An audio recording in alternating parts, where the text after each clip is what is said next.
Bonjour à tous, bonjour à tous ceux qui nous suivent en direct sur Facebook. Et aujourd'hui, je suis comme toutes les semaines avec Jacques Cheminade. Jacques Cheminade, bonjour. Oui, bonjour à tous. Ce que vous allez entendre aujourd'hui doit vous scandaliser et vous émouvoir, parce qu'il s'agit du risque que courent nos sociétés et nos États aujourd'hui même, dans le contexte de la crise de la pandémie, de la crise financière et de la crise morale et culturelle, de la crise de l'État dans laquelle nous allons rentrer. Donc ce que nous dirons aujourd'hui est essentiel pour se faire un jugement. Alors, en effet, Jacques, aujourd'hui, on va toucher à un sujet très sensible. Très sensible, qui est cet état de surveillance impériale, comme on dit, Imperial Surveillance State, comme certains l'appellent, l'état profond pour d'autres. Enfin, on va toucher à ces sujets qui sont très sensibles et qui nous concernent tous directement. Et pourquoi on va parler de ça aujourd'hui? Parce que il y a eu le 23 juillet, donc la semaine dernière, une conférence de presse internationale qui était qui a eu un impact très important à l'échelle globale, qui a été suivie dans le monde entier, qui a été une presse de conférence organisée donc par nos amis de l'Institut Schiller que vous connaissez, avec Bill Binet. Et Bill Binet, c'est l'ancien directeur technique de la NSA, de National Security Agency américaine, donc qui est très connu et on a eu beaucoup de révélations autour de ça. Et donc, Bill Binet a accepté de témoigner donc avec l'Institut Schiller pour révéler tout ce qui se cache finalement derrière cette affaire dite de Russiagate, on va y revenir, et beaucoup plus large derrière cet État qui contrôle les populations. Donc, on va tout de suite quand même réintroduire le contexte. Qu'est-ce que cette affaire de Russiagate et sur laquelle Binet pu présenter les éléments concrets qui présentent qu'il n'y a pas de hacking russe, comme on le disait, dans la présidentielle américaine. Alors, la date, 24 octobre 2017, Oui. William Binet, directeur technique de du NSA, comme il vient d'être dit, rencontre Mike Pompeo, qui à l'époque dirige la CIA, Central Intelligence Agency, la fameuse CIA. Fameuse. Et Binet a reçu le feu vert de Trump pour voir Pompeo. Et Binet prouve à Pompeo que le Russiagate a été organisé toute pièce depuis à la fois Londres et des alliés dans la côte est américaine, l'establishment anglo-américain. Alors, quelle preuve apporte-t-il? La première, c'est que les éléments ont été téléchargés depuis le site de la direction du Parti démocrate, ils ont été téléchargés et n'ont pas été hackés, n'ont pas été pris par un intervenant extérieur. Piraté, voilà. Piraté. Okay. Pourquoi? Parce qu'il y a une question de temps. Et le temps dans lequel la chose a été faite ne correspond pas à un temps qui serait pris d'abord en dehors de la côte Est et qui serait pris pour pirater. Donc c'est impossible que ce qui soit produit comme on le dit. Et puis deuxièmement, tout le dossier qui a été soumis aux autorités américaines pour poursuivre est un dossier qui a été monté par quelqu'un qui s'appelle Steele, un Anglais, Christopher Steele, un Anglais, qui a monté avec un ami, qui était une sorte de personnage, disons, peu recommandable de Washington, qui ont monté ce dossier avec la bienveillance et le soutien de Sir Richard Dearlove, qui est l'ancien directeur du MI6 anglais. Ils ont monté cela contre Trump. Donc nous dirons, c'est l'Empire britannique et ses méthodes de l'Empire britannique. En fait, c'est son extension anglo-américaine. Pourquoi ce Russiagate contre Trump et pourquoi Binet va parler à Pompeo? Parce que Binet, qui faisait partie donc de la direction du renseignement américain, qui avait un rôle important, William Binet, Bill Binet, c'est un nom connu, avait inventé au sein du NSA quelque chose qui s'appelle Thin Thread. C'était une méthode pour identifier les gens suspects de terrorisme, de menées contre l'État, de trafic de drogue. Et ça se bornait à cela en utilisant tous les réseaux sociaux pour localiser ces gens-là, mais en protégeant les autres du reste. Or, le NSA se débarrasse de lui, le vide, pour pouvoir espionner tout le monde, y compris des Américains et des non-Américains, y compris des Américains. Donc voilà un état de surveillance de masse qui se met en place de cette façon, et cet état de surveillance de masse devient quelque chose qui se situe au-dessus de l'État tout court, avec une oligarchie à la fois financière, politique et idéologique qui prend le contrôle, je dirais, des choses aux États-Unis, s'appuyant sur ce que Lyndon LaRouche lui-même, on en parlera, appelait une bureaucratie permanente. Et c'est une série d'intérêts qui s'entrecroisent, où même les gens qui ne sont pas coupables, ou qui ne sont pas coupables de rien, ou qui ne se livrent pas à cet espionnage, à cette piraterie, eux-mêmes sont pris dans un réseau dans lequel ils ne peuvent pas s'opposer à ce système. Donc ce système se met en place, et Binet le dénonce à Pompeo pour dire qu'on aime ou qu'on n'aime pas Trump, il est victime d'une opération, on accuse les Russes, ce ne sont pas les Russes, c'est une opération qui est venue de l'intérieur des États-Unis avec des appuis venant de Londres, et voilà ce qu'il faut savoir. Et que fait Pompeo? Rien. Pompeo continue à laisser faire le Russiagate, alors qu'il a les éléments pour l'arrêter, et il continue maintenant à laisser faire le Chinagate, en disant Trump, la Chine, le danger de la Chine, etc., pour entretenir un climat de nouvelle guerre froide qui peut dégénérer en guerre tout court. Et ces gens-là jouent avec le feu. Et dans ce cas plus précis, je dirais, en ce qui concerne Pompeo, c'est tout un entourage aujourd'hui autour de Trump, ce qui fait tout le danger, avec des gens comme Peter Navarro, comme le directeur du Trésor, comme toute une série d'entourages autour de Trump, qui préfèrent courir un risque de guerre plutôt que de remettre en cause cet état de surveillance généralisée qui existe aux États-Unis. Et on voit comment ce qui aurait pu être fait n'a pas été fait par Pompeo, qui est maintenant au département d'État, au ministère des Affaires étrangères, les secrétaires d'État, et qui mène la politique contre la Chine, extrêmement agressive, il faut dire les choses comme elles sont, quel que soit ce qu'on puisse penser sur la Chine, et d'un autre côté, qui laisse faire le Russiagate, dont des éléments continuent à circuler aux États-Unis.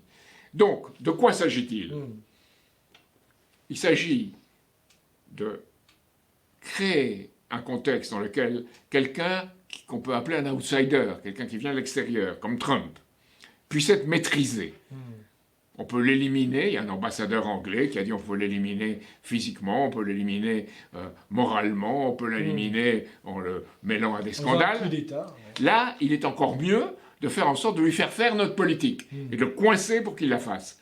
Bien que Trump ait exprimé son désir de pacifier les relations internationales et de les rendre, de les remettre dans une perspective de ce que De Gaulle aurait appelé la détente, l'entente et la coopération.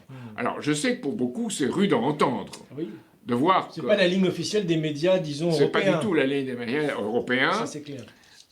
Où certains, parfois, hésitent un peu. Ils voient bien que Biden est quelqu'un de très faible, qu'il est là pour être un va-t-en-guerre, et ce qu'il dit contre la Chine, ça va dans exactement le même sens que Trump, et parfois plus loin. Donc, il y a bien, dans les deux partis américains, une force politique qui joue le conflit international, exactement comme lors de la guerre froide. On a exactement cette chose qui s'est remise en place, dans un état de surveillance généralisé. Ouais, on va y revenir parce que c'est le paradoxe, c'est qu'on accuse la Chine aujourd'hui, Pompeo le premier, de contrôler sa population, de surveiller tout le monde, alors qu'aux États-Unis, avec ce NSA, avec tout ce qu'a dénoncé Bill Binet, je renvoie les gens vers cette conférence de presse et je renvoie aussi vers une vidéo, Jacques, si tu te rappelles, que nous avions fait, toi et moi, d'ailleurs, en 2018. 2018. Voilà, qui s'appelait, j'ai le titre, FBI, Trump, Russie, l'enjeu, auquel on peut... voilà, on était les premiers en France et littéralement les seuls à l'époque à dénoncer ce coup d'État contre Trump, de ces forces de l'établissement américain. Et donc, c'est une vidéo de février 2018 que vous pouvez retrouver sur notre chaîne YouTube. Mais... comme tu l'as dit, je voulais quand même qu'on revienne sur quelque chose qui est peu connu. Alors, déjà, cette affaire est assez peu connue en France, mais tu as mentionné l'affaire Larouche. Parce qu'à mon avis, ça aussi, c'est très important, parce qu'on voit que cet état profond, la CIA, cette alliance entre la CIA, le FBI, le MI6 britannique avec Richard Dearlove, ses agents comme Christopher Steele, GCHQ. Voilà, GCHQ, qui crée des dossiers de toutes pièces, comme en Irak, on l'avait vu à l'époque. Comme on l'a vu dans l'affaire Assange. L'affaire Assange. On y reviendra peut-être sur Assange, on dira un mot. Mais tous ces gens-là avaient déjà détruit, on peut dire détruit quasiment l'organisation La Rouge dans les années 70-80. Tu peux peut-être dire un mot sur ça, c'est important. Personne, je dirais, un mot d'abord, Ouais. que la personne qui a conduit l'enquête sur le Russiagate contre Trump, c'est Robert Mueller. Exact. Robert Mueller qui avait conduit en son temps l'enquête contre LaRouche. C'est les mêmes. Pourquoi LaRouche gênait? Bien plus que Trump, bien entendu. Mais il suffit que Trump fasse certaines choses pour avoir des relations internationales moins basées sur la responsabilité de protéger, c'est-à-dire les interventions impériales. Il suffit que Trump ne soit pas va-t-en guerre pour qu'il soit un danger. Mais LaRouche était un bien plus grand danger. Pourquoi LaRouche était un bien plus grand danger? Parce que sur 2 points, il est intervenu à des moments essentiels. Le premier, c'est la question financière, monétaire, le combat contre l'oligarchie financière.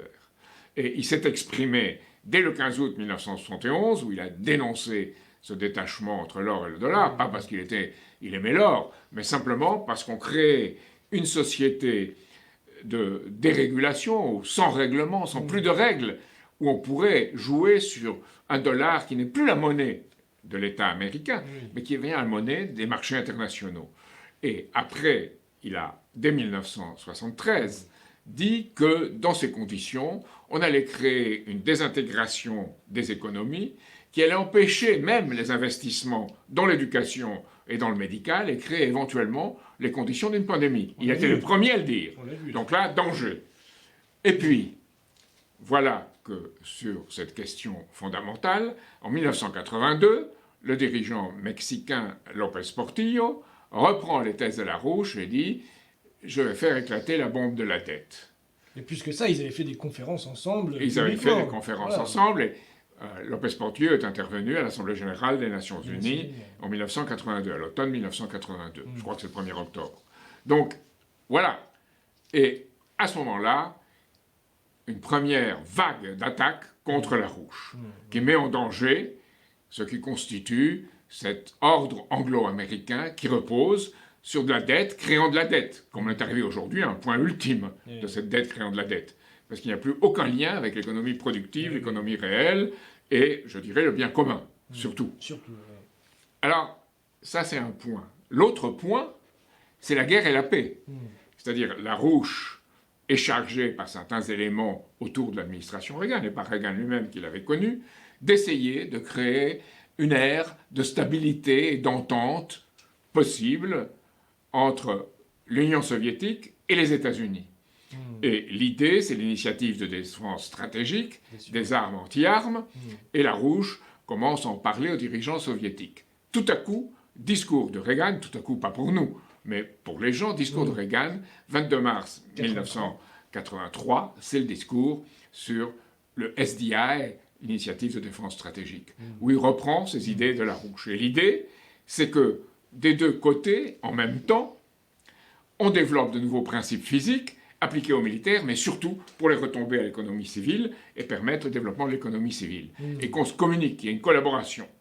Évidemment, les Russes refusent, les dirigeants soviétiques, en particulier Andropov, refusent, les Américains également refusent, et LaRouche est une cible pour tout le monde. Et on l'accuse de tout et de n'importe quoi, y compris ses partisans sont accusés d'avoir fait assassiner Olof Palme, ce qui est avéré une accusation vraiment grotesque et reconnue par les services de l'Allemagne de l'Est comme une opération organisée avec une entente entre certains milieux américains et certains milieux en Union soviétique pour se débarrasser de LaRouche, qui est un empêcheur de tourner en rond pour tout le monde. Pour tout le monde. Donc, on a ces deux cas où LaRouche se révèle comme au centre des discussions internationales. Il y a beaucoup plus. Si on regarde l'histoire plus longue, on a la première trahison, qui est en 1945, où Roosevelt a l'idée d'établir de nouvelles relations internationales sur la base de développement du Sud. C'est l'idée initiale qui a précédé le plan Marshall. Ensuite, Truman. Roosevelt meurt, Truman est élu président et traduit et dévoie complètement le Bretton Woods de Roosevelt. Puis Kennedy est assassiné, 1963, et puis Martin Luther King et le frère de Kennedy, Robert Kennedy, sont assassinés, 1968. Donc là, il y a un tournant. Alors qu'il y avait une grande chance dans l'histoire, et ça je le dis et je le répéterai, quand il y avait des chefs d'État qui, pour le meilleur, et parfois pour le pire, mais généralement pour le meilleur, étaient associés, et c'était des dirigeants qui étaient Jean XXIII au Vatican, John Kennedy aux États-Unis, Konrad Adenauer en Allemagne et le général de Gaulle en France. Tous ces gens avaient une vision, je dirais en gros, pour simplifier les choses, chrétienne ou catholique sociale, et voulaient un apaisement avec l'Union soviétique, pour essayer de refaire, dans d'autres termes, avec d'autres moyens, la politique de Roosevelt. Et de Gaulle a été spécifique sur cette question, dont personne ne parle, bien entendu, à part Alain Peyrefitte, dans une ou deux de ce que de Gaulle lui avait dit, dans le point ce que de Gaulle lui avait dit. Et là, il y a un sabotage de cette initiative. C'est la fameuse affaire de l'U-2, cet avion américain qui était espionner l'Union soviétique. On l'a affranchi les Russes pour qu'ils puissent l'abattre. Il est abattu, la conférence est interrompue. Et voilà, une grande occasion est perdue. Tout est saboté. Ouais. Donc, tout ça crée, jusqu'au 15 août 1971, des conditions où, peu à peu, se met en place un système qui permet de contrôler ce qui se passe dans le monde au nom d'une élite oligarchique qui fait sauter tous les verrous, de Gaulle étant un de ces verrous, tous les verrous qui l'empêchaient d'opérer. Alors, si vous dites ça, on vous dira conspirationniste, conspirationniste. Aïe, aïe. Non, les conspirationnistes sont ceux qui voient des forces obscures, de deep state partout. Là, ça se déroule en plein jour, en plein soleil des idées et des faits. C'est l'Empire britannique qui a toujours opéré. Le soleil de l'Empire britannique, sous le soleil ne couche jamais. Voilà, c'est ça. Et c'est ça. Alors, l'Empire britannique, il faut bien voir ce que c'est. C'est la version aujourd'hui anglo-américaine. C'est-à-dire, les États-Unis ont adopté, en réalité aujourd'hui, le système de l'Empire britannique. Et les efforts de nos amis aux États-Unis, c'est pour en sortir les États-Unis de là et revenir au système américain d'économie politique. Alors Trump lui-même a parlé du système américain d'économie politique. Il a parlé dans sa campagne électorale, notamment dans un discours, je crois, à Charlotte, de la séparation bancaire, le Glass-Steagall de Roosevelt. Donc là, il devient un danger. Et quels que soient les errements de Trump par ailleurs, il devient un danger pour des choses essentielles qui dépassent de loin ces errements. Et on veut se débarrasser de lui, qui n'appartient ni à l'oligarchie de la côte Est, ni au Sud démocrate profond, qui avait été antérieurement esclavagiste, ni à l'oligarchie de la côte Ouest, New Age californienne. Donc il faut se débarrasser de cet intrus.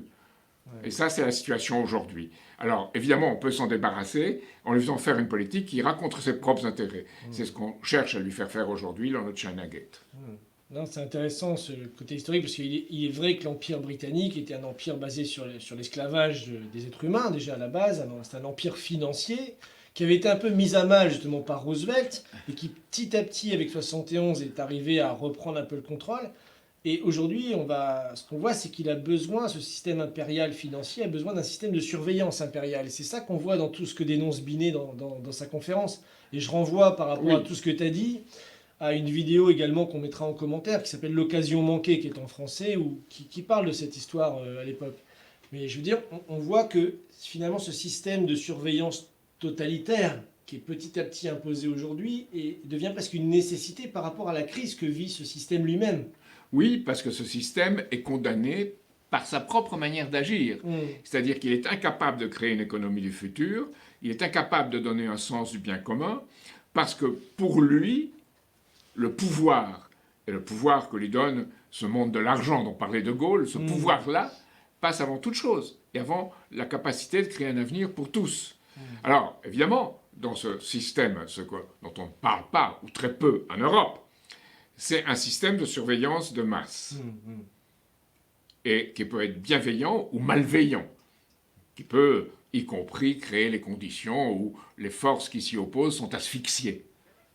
Et puis, il y a en même temps un département d'État aux États-Unis qui est devenu le département de la justice organisée. Department of Justice, le jeu de mots de Bill Dennis, c'est Department Just of Us.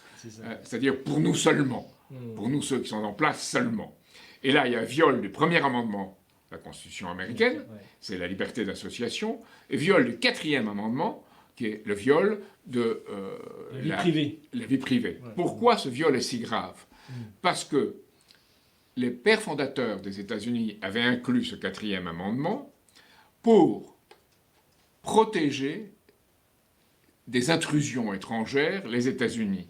Pourquoi? Parce qu'ils savaient très bien qu'au moment de la domination par l'Angleterre, par le Royaume-Uni des États-Unis, le roi George avait dit, avec ses conseillers, il faudrait que dans chaque foyer américain, il y ait un soldat anglais pour vérifier ce qui s'y dit. Là, on l'a, avec la NSA, on peut vérifier ce qui s'y dit, et c'est un système absolument, 24 sur 24. je dirais encore plus que totalitaire, qu'ils espèrent être total. Heureusement, il y a des gens qui se rebellent contre cela. On l'a vu par des lanceurs d'alerte comme Snowden, on l'a vu avec Assange, et on ne peut pas exiger que chacun soit parfait.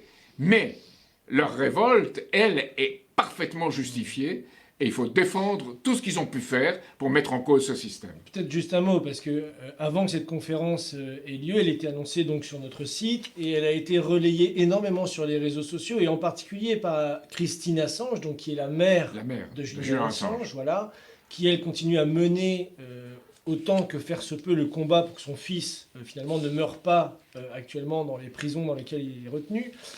Et donc on a vu Christine Assange qui a relié et partagé cette conférence, qui a dit c'est vraiment à ne pas rater. On a eu Craig Murray aussi, un ancien diplomate britannique, des gens qui sont très très suivis pour dénoncer justement ce système impérial dans lequel on vit, et on le répétera jamais assez, et ce que tu dis est fondamental. On vit dans un système de surveillance impériale, de contrôle de tous. Et donc ces gens-là soutiennent aujourd'hui toute l'action que tu mènes, que nous menons avec Bill Binet sur cette question qui est fondamentale en fait pour notre futur. Alors on dit que les Chinois pratiquent une surveillance de leur population. Oui, ça. C'est vrai. Mais là, il y a une surveillance sournoise, non assumée, hypocrite. Et en même temps, un État qui est incapable d'assurer un développement économique. Alors que la Chine, elle, est capable d'assurer un développement économique.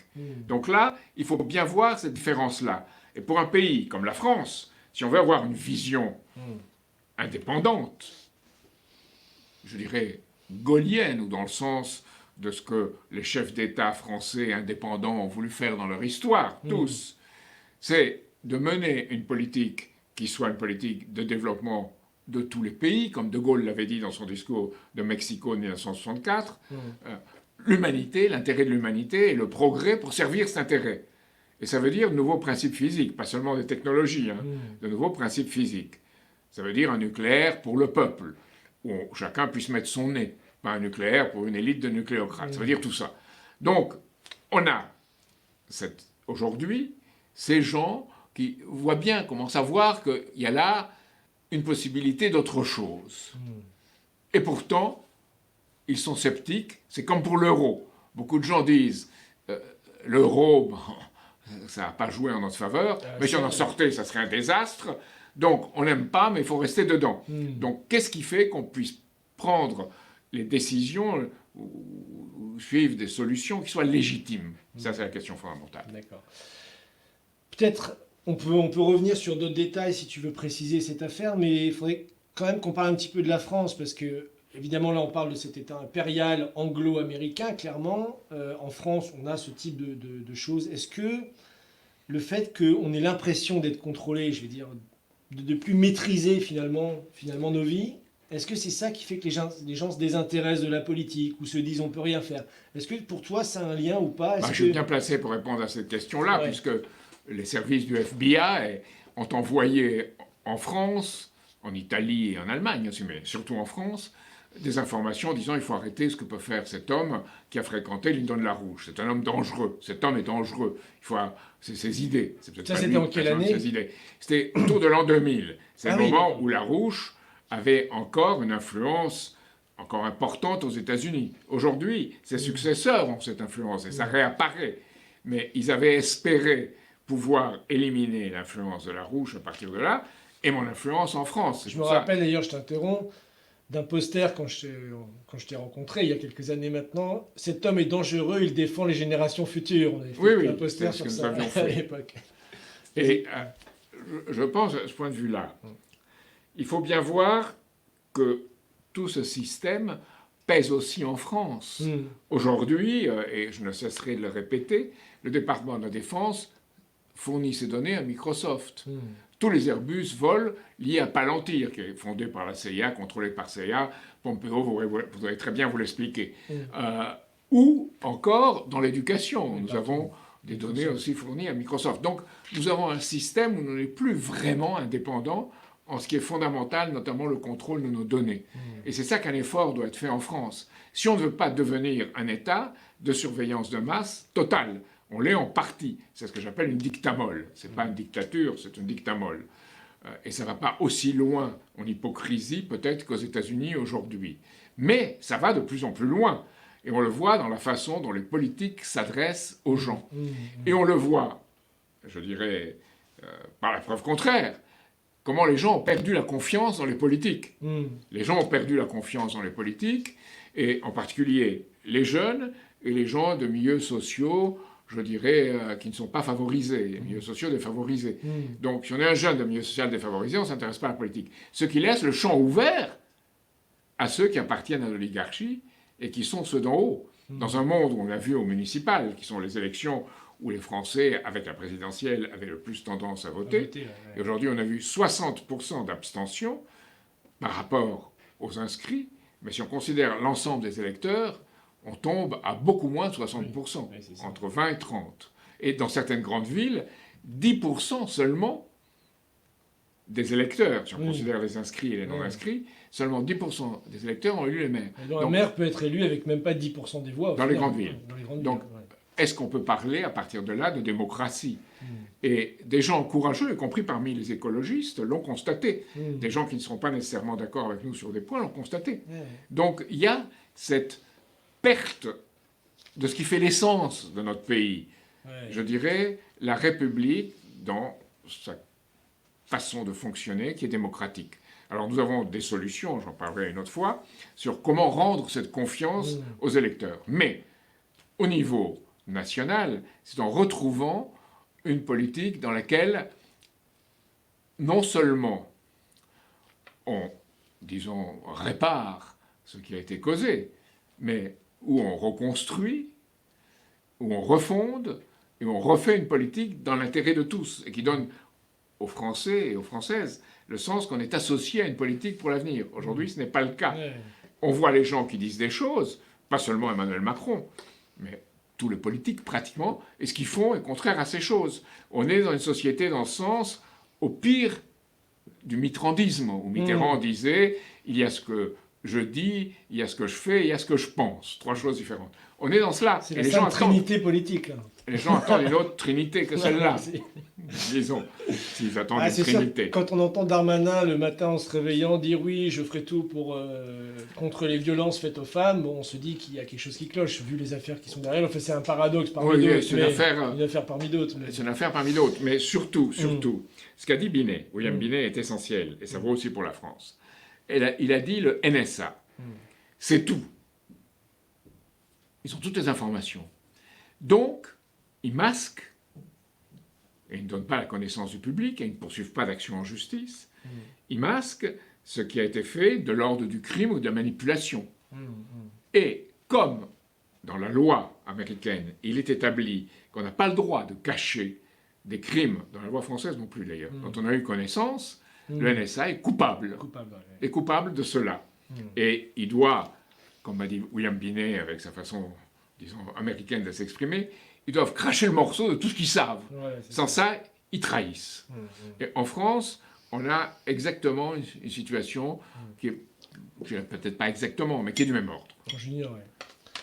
Alors, avant de continuer, je vais quand même annoncer la bonne nouvelle pour ceux qui ne seraient pas encore au courant, c'est que Jacques a parlé de réparer, de reconstruire et de refonder. Donc sachez que nous vous invitons à nous inviter partout en France. Voilà, on est prêt à se déplacer pour discuter de cette brochure, de ce projet qui vient d'être publié, donc qui est maintenant disponible. Vous pouvez l'acheter par paquet de 10, de 20, de 30, de 50. Vous pouvez également faire un don sur le site de Solidarité et Progrès en nous disant de l'envoyer à tous les maires de votre canton. Voilà, comme ça les maires vont pouvoir le recevoir au fur et à mesure l'ensemble des maires de France. Donc voilà, ça c'est toute la campagne qu'on vient de lancer. Donc allez tout de suite sur le site solidaritéprogrès.fr pour savoir, pour nous aider et participer. Et comme je le dis, invitez-nous chez vous, réunissez des amis, on viendra en discuter, on viendra en parler avec vous, on viendra en parler avec le maire de votre commune. Voilà, dans le bar du coin, autour d'une table, voilà, dans un jardin. Même inviter Jacques Cheminade, pourquoi pas, s'il est Je libre. dirais, le coronavirus n'a pas encore trouvé de remède, la situation politique en a un, Voilà. qui est ici, Donc on l'a ici en inscrit, plus. Voilà. au moins comme direction. Voilà. On ne peut pas avoir tous les détails, hein, mais comme direction où aller, oui. Voilà. Donc là, c'était pour la France, donc on reste concentré sur ça. Je voulais quand même qu'on finisse, à moins que tu aies autre chose à ajouter, quand même pour revenir au sujet du jour, c'est-à-dire l'international, puisque cet état de surveillance globale est international, sur ce dont on avait mentionné rapidement dernièrement sur notre site, c'est cette idée d'un P5, cette idée d'une rencontre au sommet. Peut-être tu pourrais en dire un mot, parce que c'est une des choses pour lesquelles tu te bats et tu as appelé depuis plusieurs mois déjà, à ce que les chefs d'État se rencontrent. Alors, il faut voir. L'Empire britannique et les gens qui l'ont suivi ne sont généralement, sauf quand la situation en dernière instance l'exige, pas frontaux pour détruire l'ennemi. Ils essayent que ces ennemis se battent entre eux et les encouragent à se bâtir entre eux pour qu'ils se détruisent l'un l'autre. Et c'est pour ça qu'ils ne veulent pas une politique internationale basée sur la détente, l'entente et la coopération comme l'a voulu le général de Gaulle. Ils ne veulent pas d'une politique de coopération internationale, de développement mutuel. Et c'est ce qu'il faut aujourd'hui. Alors, on a une chance. Le président Poutine a parlé de la nécessité de faire une conférence avec les membres du Conseil national de sécurité de l'ONU. Conseil de sécurité de l'ONU. Les 5 membres. Les 5 membres. Voilà. La Russie, les États-Unis, le Royaume-Uni, la France et la Chine. Nous disons très bien. Nous aurions préféré les 3 au moins plus grands pays, les États-Unis, la Chine, la Russie, associés à d'autres pays. Mais ces 3-là, il faut un poids suffisant pour s'opposer à un système financier, monétaire et idéologique qui est celui de cet empire britannique étendu à l'échelle du monde dans sa logique. Dans sa logique de renseignement, dans sa logique d'influence financière, dans sa logique, je dirais, coloniale ou impériale. Donc, cette réunion est essentielle. Et quel rôle peut jouer la France? La France doit jouer le rôle que le général de Gaulle a toujours essayé de lui faire jouer. Inspiratrice, modératrice, et en même temps catalyseur, qui porte cette union entre les principaux pays du monde, pas dans tous les détails, mais pour un point essentiel qui est le développement mutuel de tous les peuples du monde. Après, on réglera les comptes entre nous. Mais dans un premier temps, il faut cette politique-là absolument. Alors ce sera très difficile, parce qu'il y a l'élection présidentielle américaine, et il y a une politique de déstabilisation des États-Unis, où les gens de l'Empire britannique jouent toujours, et des Anglo-Américains de New York et de Wall Street, hein, c'est la même chose, jouent toujours sur les deux extrêmes pour jouer les uns contre les autres. Qui? Les suprémacistes blancs et les habitudes de la police à servir cet ordre-là, affaire Floyd, et de l'autre côté, les émeutiers.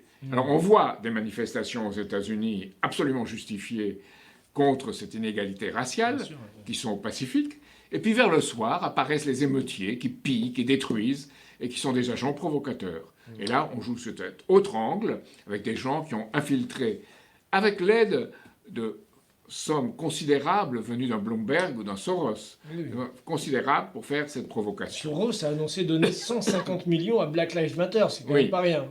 Mais bon, parenthèse. Alors c'est un jeu. Soros ne croit pas un mot de la justesse de Black Lives Matter. Il y voit un instrument. Et un instrument pour créer une déstabilisation à l'échelle internationale, parce que représentant, n'étant pas un membre le plus éminent, mais représentant ses intérêts de l'Empire britannique, son engagement est d'empêcher qu'il y ait une entente, une détente, une coopération internationale. Donc il faut bien comprendre cet aspect-là pour comprendre ce qui se passe aux États-Unis, qui vise à créer l'impossibilité pour une présidence américaine, que ce soit Trump ou un autre d'ailleurs, l'impossibilité pour une présidence américaine s'associer à cette politique de coopération. Et on voit aujourd'hui ce qui est très dangereux, tous les traités de désarmement issus des négociations du XXe et du XXIe siècle tombés l'un après l'autre. Il ne reste plus que le New START sur les armes, missiles balistiques intercontinentaux. Il ne reste plus que ça. Et les Russes se posent des questions. Les Chinois aussi se disent, est-ce que les Américains ne veulent-ils pas la guerre au point où ils en sont? Qu'est-ce qui se passe? Ils savent que certains la veulent. Ils le disent maintenant. Bien sûr, clairement. Global Times le dit et d'autres le disent en Chine. Donc, et aux États-Unis, et eux-mêmes en Chine disent, on se demande si notre seule sécurité n'est pas d'avoir plus de bombes nucléaires. Donc on est dans une situation extrêmement dangereuse. Et justement parce que il y a un lien entre cette oligarchie anglo-américaine et tous les milieux de presse français, en particulier. Je ne dis pas les journalistes font ce qu'ils peuvent, mais certains éditorialistes et les milieux de presse qui contrôlent les journaux, qui ne disent qu'une part de la vérité et qui ne témoignent pas de ce danger qu'il y a dans le monde d'un nouvel affrontement. Et c'est un danger immédiat. C'est pour ça que je pense ce que nous essayons de dire ce soir, et ce que William Binet et son collaborateur Kirk Wiebe ont essayé de dire aux États-Unis, et ce que Snowden a essayé de dire, c'est si important, parce que ça met les cartes sur table et ça permet les gens de juger et de s'engager politiquement. D'avoir à nouveau confiance en des gens qui se lèvent contre cet empire de surveillance de masse et malthusien, parce que ces gens-là sont malthusiens. Une façon d'identifier qui est notre ennemi, c'est qui est malthusien ou qui ne l'est pas. Malthusien, qu'est-ce que ça veut dire? Ça veut dire moins de population dans le monde, moins d'enfants, pessimisme et retrait sur soi. Oui, puis une élite qui se fait entretenir par une masse laborieuse qui vit dans la pauvreté. C'est comme ça qu'il est. Les alphas Voilà, c'est un peu l'idée orwellienne. Donc Huxley, Orwell ou Huxley d'ailleurs. Donc on l'a, tout le monde parle d'Orwell, sans désigner quelles sont les forces vraiment orwelliennes dans la société où nous vivons. Donc voilà. Et je crois qu'aujourd'hui, ce que nous avons à dire est si important pour faire en sorte que les gens non seulement réfléchissent, mais prennent parti par rapport à cela, et par rapport à tout ce que nous tentons de faire. Au moins, là, les cartes sont sur la table. Alors, ce que je vous invite à faire, pour ceux qui sont encore avec nous, c'est de partager cette vidéo. Parce que justement, les algorithmes de YouTube ou les algorithmes de Facebook, il faut les combattre aussi. Et pour ça, il faut liker, aimer, partager, repartager, le partager sur des groupes, sur des pages. Vraiment, parce que ce qu'a amené Jacques Cheminade aujourd'hui, il en va de notre, j'allais dire, sécurité nationale dans le sens le plus personnel, finalement, qui est de se libérer de cet empire financier, de se libérer de cet empire de surveillance de masse. Et évidemment, on vous renvoie vers ce qui va être publié sur notre site solidaritéetprogrès.fr dans les jours qui viennent, avec des détails sur un compte-rendu de cette conférence de presse historique donc, qui a eu lieu le 23 juillet avec William Binet, et évidemment d'autres choses à venir. Donc voilà, ça c'était pour le sujet du jour. Peut-être on a un peu de temps, si tu veux développer un autre point. Non, un dernier mot. Une mauvaise nouvelle, que tout le monde sait en secret ou publiquement, ou presque tout le monde, nous sommes face à une catastrophe mondiale. Et il ne sert à rien d'essayer de s'enfoncer dans un terrier pour ne pas voir, ou le cou dans le sable comme les autruches. Il y a une catastrophe mondiale devant nous, et un automne qui sera meurtrier. Et tout ce a fait l'Europe, avec toutes ces réunions qui ont été célébrées comme une grande percée de mutualisation, ne touche en rien à l'essentiel du problème. Je ne dis même pas les aspects néfastes, je dis qu'on ne touche en rien à cet aspect du problème. Et l'autre bonne nouvelle, c'est que c'est dans les moments de catastrophe qu'on se ressaisit et qu'on est capable d'avoir des conceptions nouvelles qui rompent avec la règle du jeu existante, qui est cette règle du jeu d'un État oligarchique de surveillance de masse, qui, lorsque je lis Orwell ou je lis Huxley, me fait penser qu'on y est quelque part. Donc, c'est le moment d'en sortir et de s'organiser pour en sortir. Voilà. Merci beaucoup, Jacques. On fera d'autres éclairages dans les semaines qui viennent sur ces questions. J'en rajoute pas plus, je pense que tout a été dit clairement et simplement. Et donc, je remercie tous ceux qui nous ont suivis et je vous dis bien sûr d'aller sur notre site pour récupérer tout ce dont on a parlé et à bientôt. Merci à vous.